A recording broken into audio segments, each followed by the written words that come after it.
नमस्कार दोस्तों, स्वागत है आपका आपके अपने चैनल कानून का ज्ञान पर। इस चैनल का उद्देश्य सरल भाषा में कानून की जानकारी देना है।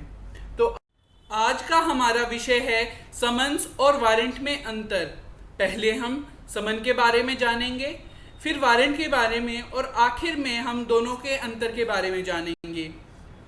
जब भी कोई व्यक्ति समन के बारे में सुनता है तो उसके हाथ पैर फूलने लग जाते हैं। पता नहीं क्या गलती हो गई, कोर्ट से क्यों समन आया है इत्यादि।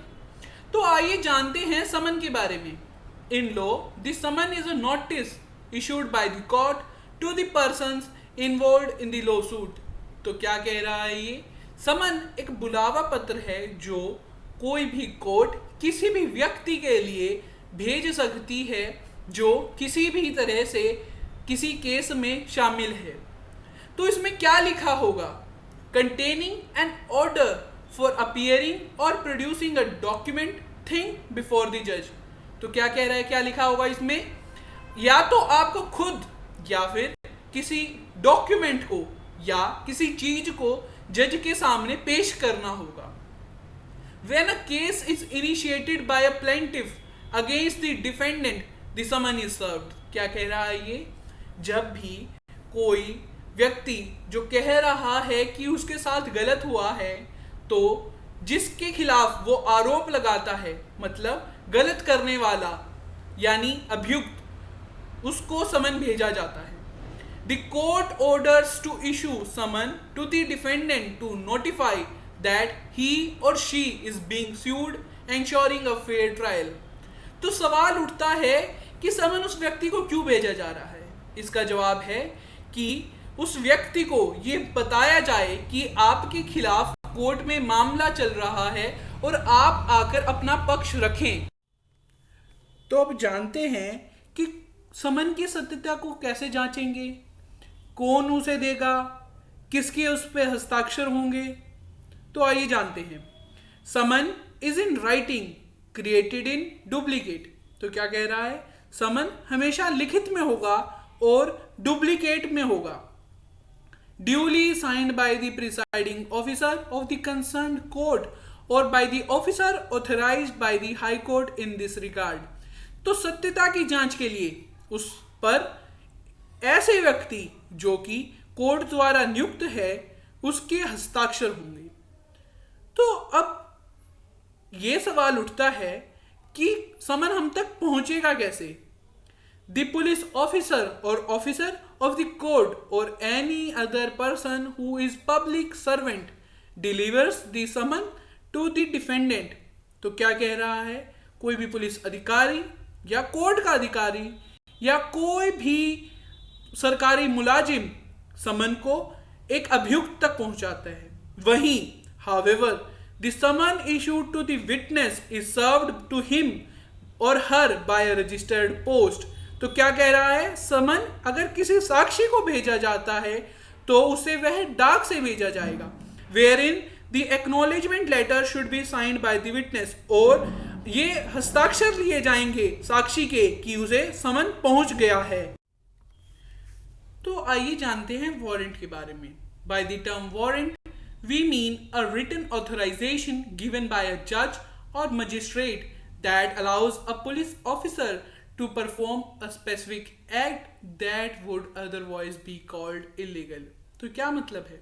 वारंट एक तरह की लिखित में छूट है किसी जज या मजिस्ट्रेट द्वारा किसी पुलिस अधिकारी को एक ऐसा काम करने के लिए जो कि वारंट के बिना गैर कानूनी होता। तो अब सवाल उठता है कि ऐसे क्या काम हैं जो वैसे तो गैर कानूनी हैं पर वारंट के होने पर वे गैर कानूनी नहीं रहते हैं। The warrant is used to apprehend someone, search the premises, seize the property और carry out any such activity that is required to regulate justice. तो क्या कह रहा है?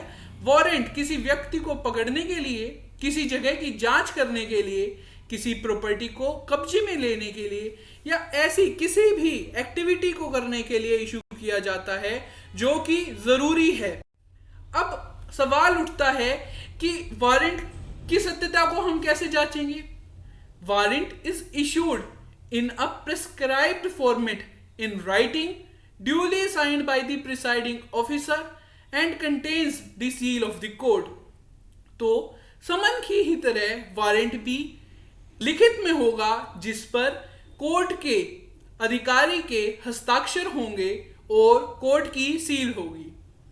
अब किसके खिलाफ वारंट इशू होता है और किसके नाम इशू होता है warrant? It bears the name and designation of the law enforcement officer. तो क्या कह रहा है? वारंट एक पुलिस अधिकारी के नाम होता है जो कि उस काम को करने वाला है। And it also contains the name, description of the person to be arrested, further it specifies the offence charge. तो किसके खिलाफ होता है? ऐसे किसी भी व्यक्ति के खिलाफ जो कि अरेस्ट किया जाना हो।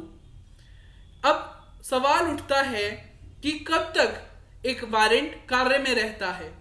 It remains in power till the magistrate issuing the order nullifies it or person got arrested or the work for which such warrant was issued got fulfilled। तो इसका मतलब है यह तब तक कार्य में रहता है जब तक जिस कोर्ट ने वारंट इशू किया था वह उसे नलीफाई यानी खत्म ना कर दे या फिर उस व्यक्ति को हिरासत में ना ले लिया जाए या उस काम को पूरा ना कर लिया जाए। तो मान लीजिए अगर एक व्यक्ति के खिलाफ वारंट इशू होता है और वह पकड़ा नहीं जाता, तो जब तक वह व्यक्ति पकड़ा नहीं जाएगा, मान लीजिए उसमें चाहे 3 साल लगे या 5 साल, वह वारंट कार्य में रहता है। तो अब जानते हैं समन और वारंट में अंतर क्या है।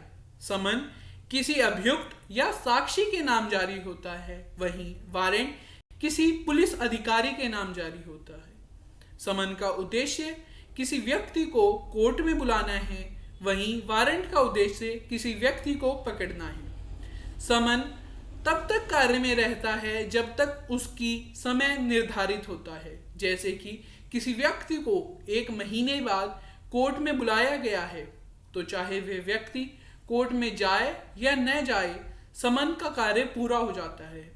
वहीं दूसरी ओर वारंट इशू होने के बाद जब तक वह काम पूरा नहीं हो जाता तब तक वह कार्य में रहता है। तो यह था समन और वारंट में अंतर।